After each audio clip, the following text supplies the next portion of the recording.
Everybody, this book is called One Wild Christmas. It is written and illustrated by Oldland.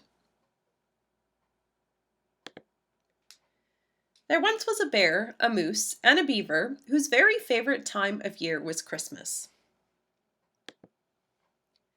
On their first Christmas Eve together, the three friends were busy preparing food, hanging their stockings, putting up lights, and wrapping presents. Everything had to be done to perfection. But when they turned their attention to trimming the Christmas tree, they suddenly realized that they had forgotten the most important decoration of all. "I thought you were getting the tree."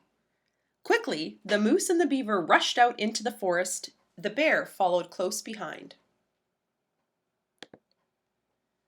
First, they came across a maple tree, too small. Next, they saw a birch tree, too white. Then they bumped into a towering cedar tree, too big. None were quite right.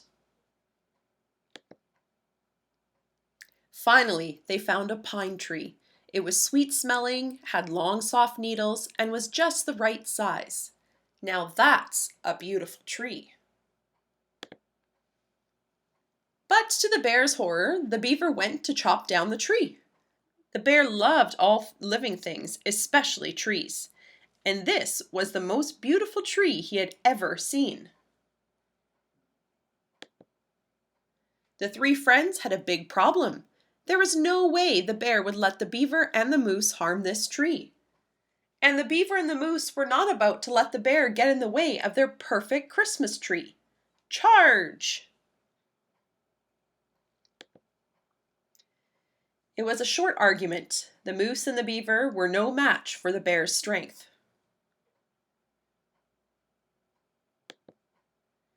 The bear was happy the tree was safe, but he worried that his love of trees might ruin their Christmas. Then he had an idea. The bear grabbed his sled and raced home. Back at the cabin, the bear gathered all of the food, decorations, and presents, and carefully loaded everything onto his sled. The bear's journey back proved a little more difficult.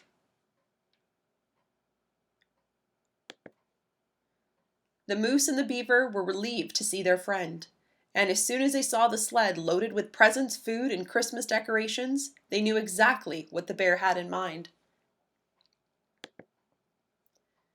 Together the friends set up a table with all the food, arranged their stockings, hung the ornaments, and placed the presents under the tree.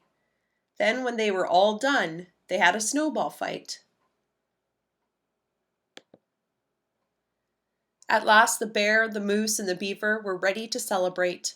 Not only did they agree that this tree was perfect, it was also the perfect Christmas.